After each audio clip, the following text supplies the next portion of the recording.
গোবিন্দের উদুখলের শনে আজ আমার যশোমতী মাই কেমন করে তিনি ওই নবলক্ষ ধেনুর দড়ি দিয়ে রজ্জু দিয়ে আজ আমার গোপালকে বাঁধলেন, সেই লীলার অপর নামই হলো দামোদর। তাই তো মা, দেখুন এই দামোদর লীলা করার আরো একটি কারণ ছিল। কেমন জানো মা? বৃন্দাবনে মাতা যশোমতীর কাছে ব্রজমায়েরা যখন আসতেন, এসে বলতেন, ওগো যশোদা দিদি, তোমার ওই যে দুষ্ট গোপাল আছে না, আমাদের ঘর থেকে জানো ননি চুরি করে খাই, কখনো মাখন চুরি করে খাই, কখনো বা ক্ষীর ছানা সম্বলি চুরি করে। আবার আমরা যখন কংস রাজার বাজারে, ওই মথুরার বাজারে বিকিকিনি করবার লাগি মাথায় পসরা নিয়ে যাই, সেই ননির ভাণ্ডগুলিতে আবার কখনো কখনো পাথর ছুঁড়ে সেগুলিকে ছেদা করে দেয়। তাই এমনিভাবে যেই না আমার যশোমতী মায়ের কাছে আজ আমার ব্রজ মায়েরা এমনি করে আজ নালিশ করছে, আমার যশোমতী মাই বলছেন, তাই তো আমার ঘরে তো এত নবনীর ভাণ্ড, আর গোপাল তোকে যে আমি দিনে দণ্ডে 10 বার ননি খাওয়া, ওরে গোপাল তথাপিও তুই চুরি করে খাস। গোপালেরই তুই এত দুষ্ট হয়েছিস, তোকে তো আমি কোথাও যেতে দেবই না। আরো কি করব জানিস, আমি এই উদুখলের সাথে তোকে বেঁধে রাখ। তাই আমার যশোমতী মা কি করলেন, নবলক্ষ ধেনুর রজ্জুগুলি একত্রিত করে এনে আমার গোপালকে আজ বাঁধছে। যতই দড়ি দিয়ে বাঁধে না কেন মা, 2 আঙুল কম পড়ে যাচ্ছে। কেন কম পড়ে যাচ্ছে? ভক্ত বললেন, বৈষ্ণব বললেন, এই 2 আঙুল কি জানো মা? এক ভক্তের করুণ আর্তনাদ, আর 2 কি জানো? 2 হচ্ছে ভগবানের কৃপা। যখনই নয়ন বাড়ি বরিশন করে, এই হরিবাসরে বসে যদি 2টি নয়ন বাড়ি বরিশন করে, যদি 2টি নয়ন বাড়ি বরিশন করে আজ আমার গোবিন্দকে ডাকতে পারো মা? ডাকিতে পারে। তবে কি হবে জানো? তাহলে কি হয় জানো? আমার গোবিন্দ যে আর থাকতে পারে না। বলো বলো। তা ওই এক হলো আমার গোবিন্দের প্রেম ভক্তি, আর দ্বিতীয় হলো ভক্তের করুণ আর্তনাদ। তাই যখনই ভক্তের করুণ আর্তনাদ এসে যায় মা, আজ যশোমতী মা লক্ষ্য করলেন, তাই তো আমি যে বাঁধতে পারছি না। গোবিন্দকে বলছে, হে ভগবান, তুমি তো আমার পুত্র রূপে অবস্থান করছো আমারই আঙিনার মাঝে। যদি তুমি আমার পুত্র হয়েছ, তনয় হয়েছ, তবে আমি কি তোমায় বাঁধতে পারবো না গোপাল? এমনি ভাবে যেই না আমার যশোমতী মাই কাঁদতে কাঁদতে গোপালের পুনরায় বন্ধন করতে গেছে, অমনি গোপাল আমার মায়ের প্রেম ভক্তি অশ্রুতে আজ রজ্জুতে বাঁধা। নিতাই গৌর সীতানাথ। তাই মা আজ আমার গোবিন্দও বাধা পড়লেন। তাই ভক্তের যদি করুণ নয়নাশ্রু হয় মা, 2টি নয়ন জলে যদি ডাকতে পারো, বলো বলো তবে কি গোবিন্দ? বলো গোবিন্দ নাই এসে কে থাকতে পারে? হে গোবিন্দ নাই এসে কি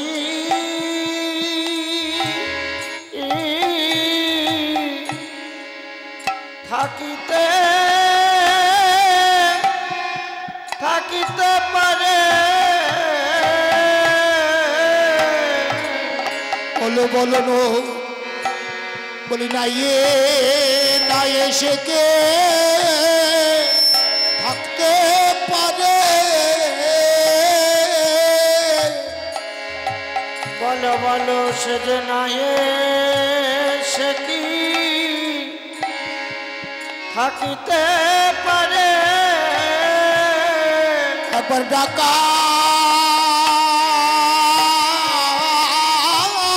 মতো ডাকতে পারলে বলো নাই এসে কে থাকতে পারে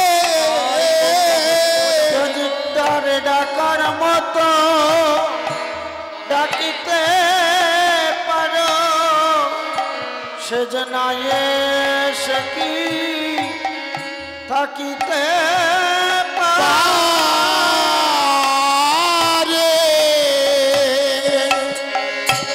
বলো বলো গোবিন্দ, যদি তোমায় ডাকার মতোই আমি ডাকিতে পারি, আজ দুটি নয়নে জলের পথ দিয়ে দুটি এই নয়ন পথে বরিশান করে হে গোবিন্দ,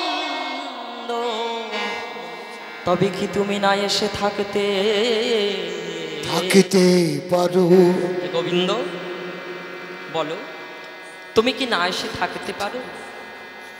দেখুন মা, আজ মহাভারতের যুদ্ধের মাঝে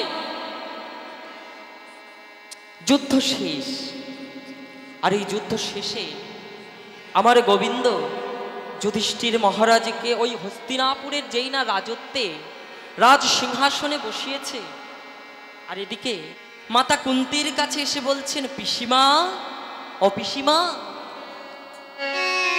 আমায় এবার বিদায় দাও পিসিমা, আমি এবার যাই পিসিমা। আজ আমার কুন্তি মনে মনে ভাবছে, তাই তো, কৃষ্ণ তো কখনো যাবার সময় বলে না যাই, কৃষ্ণ তো সব সময় আমাকে বলে যায় পিসিমা আমি আসি, কিন্তু কৃষ্ণ এমন করে কেন বলছে?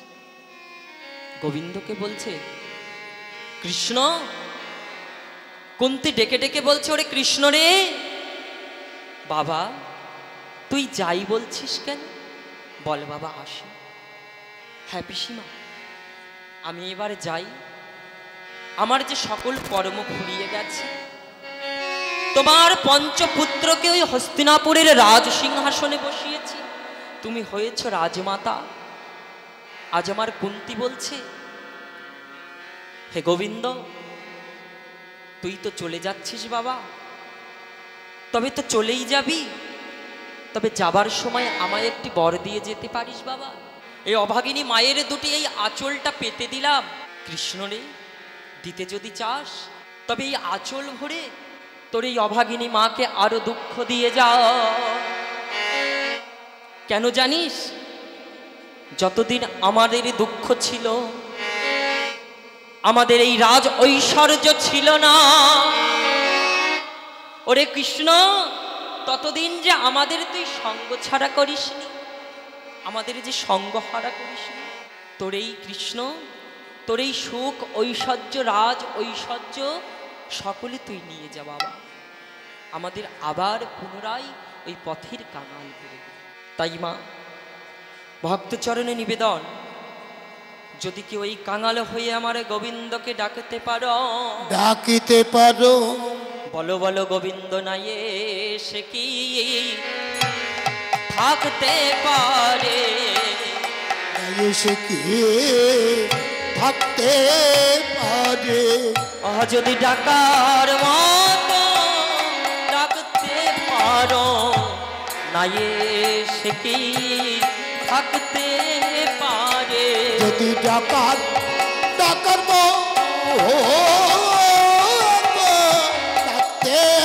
পারো, নাই এসে কে থাকতে পারে?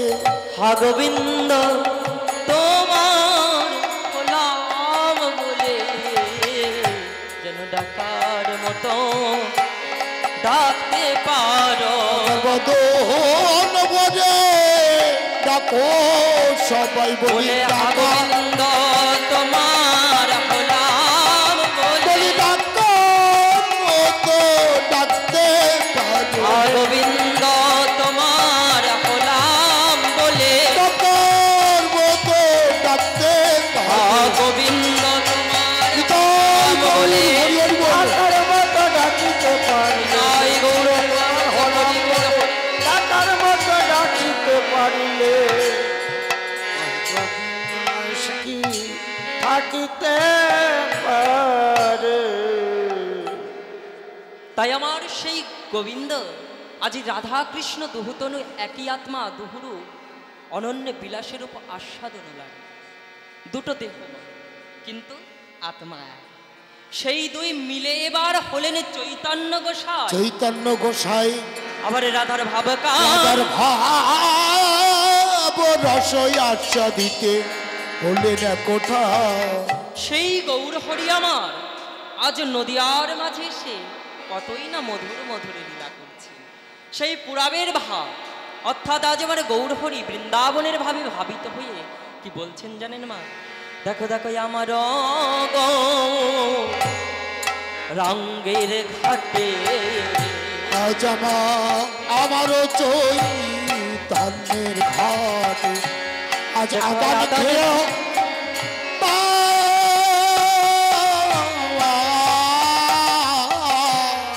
আমারও যাওয়া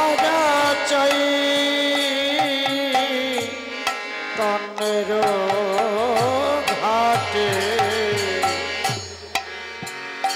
আজ আদান খেয়া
আমারও চৈতন্যের ঘাটে আদান খেয়াবাই জড় অন্ধ আতুর আতুর অবধি পার। আমার জড় অন্ধ শাস্ত্র বললেন, মহাজন বললেন জড় অন্ধ আতুর অবাধে পার হয়। কেমন মা? আর একজন বৈষ্ণব মহাজন বললেন অন্ধ যদি নয়নে দর্শন না করে এই সুরধ্বনির ঘাটে না আসিতে পারে, আসিতে পারে। বলো বলো ও গৌর হরি, তুমি কি তাদের পার করে দেবে না? আর যদি খঞ্জর যারা চরণ ধরে চলিতে না পারে, ও গৌর হরি, যারা এই চরণে চলতে না পারে তাদের তুমি পার করবে না? গৌর হরি আমার বললেন হ্যাঁ হ্যাঁ আমি সকলকে পার করে দেব। তবে কেমন জানো, এই হরিনামের নৌকাখানির এতই গুণ বাবা, নৌকা জলে চলে থলে চলে, চলে চলে থলে চলে, থলে চলে জলে চলে চলে জলে চলে থলে চলে। হরিনামের নৌকাখানি জলে চলে থলে চলে, বলি হোজে বলি খোঁজে নামে রামনি চলে চলে থলে চলে। ওমা এই হরিনামের নৌকাখানি এমনই গুণ বাবা, এ নৌকা জলেও চলে, এ নৌকা স্থলেও চলে। তাই তো বৈষ্ণব মহাজন লীলার একপাশে দাঁড়িয়ে বলছেন বাহ ধন্য ধন্য কলিযুগ ধন্য। কেন ধন্য? সকলে তো বলছেন, সকল গ্রন্থে বলছে কলিযুগের পদে পদে দোষ, তথাপি কলিযুগ ধন্য। কেন মা? চৈতন্য চরিতামৃতে কৃষ্ণদাস কবিরাজ গোস্বামীপাদ কলম দিলেন, কি বললেন? প্রণমঃ কলিযুগ সর্বযুগ সর্বযুগ আহা হরিনাম সংকীর্তন হয় যাহাতে প্রচার। ওমা হরিনাম সংকীর্তন এই জগতে প্রচার হয়েছে। তাই তো এই কলিযুগটা বড় ধন্য। আরো কেন জানো মা? যাহাতে উদয় তাই চৈতন্য। তাই মহাজন বললেন আমারও চৈতন্যের ঘাটে আদান খেয়াবাই জড় অন্ধ আতুর অবধি পার হয়। আরো কি বললেন জানো? দেখো দেখো হরি নামের নৌকা খানি শ্রী গুরু কান্ডারে। আরে আহা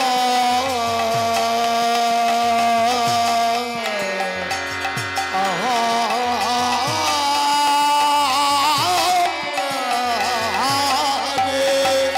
আবার হরি নামে নৌকা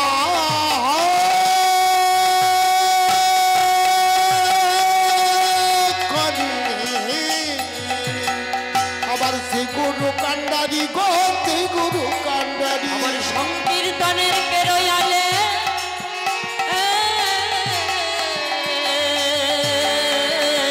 তুবাহু প্রসারি গো, তুবাহু গো সারি গো, তুবাহু আবার সংকীর্তন কেরয়ালে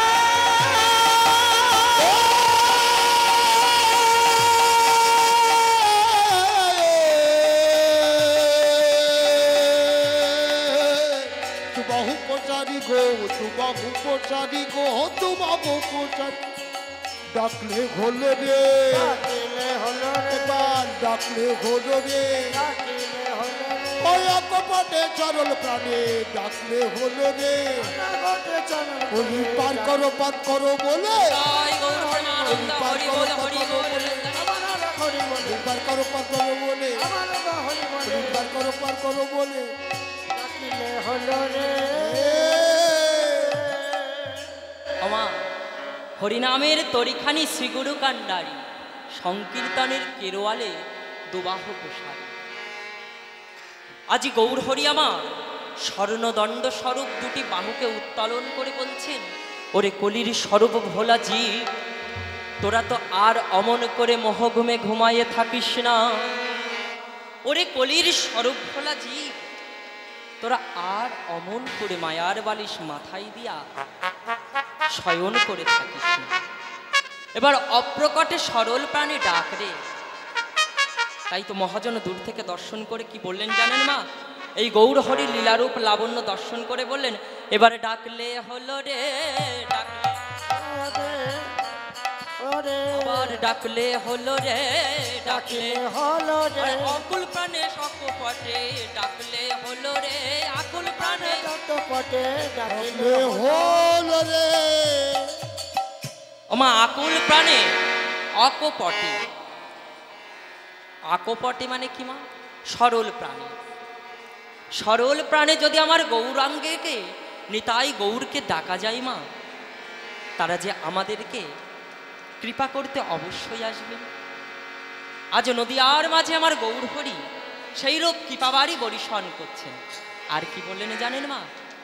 তাই তো মহাজন বললেন হরিনামের নৌকাখানি শ্রীগুরু কান্ডারি আজ সংকীর্তনের কেরোয়ালে দুবাহু প্রসারী, দুটি বাহু প্রসারণ করে কলিহত জীবদেরকে ডাকছে। আর কি বলছেন জানেন মা? আহা সব জীব পার হইল দেখো প্রেমের বাতাসে, সব জীব হইল প্রেমের বাতাসে, সব জীব পার হইল প্রেমের বাতাসে, সব জীব পার হলো প্রেমের বাতাসে, আলোচন করিয়া রইল নিজ কর্ম দোষ, আবার লোচন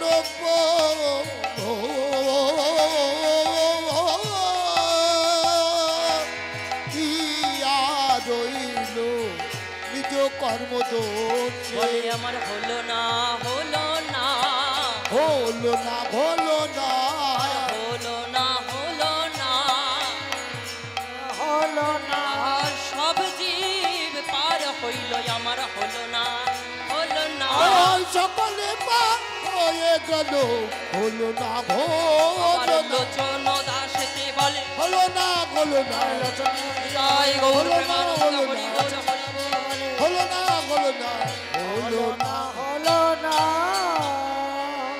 ওরে নিজ কর্ম দোষে গো ও লোচন মোর নিজ কর্ম দোষে রে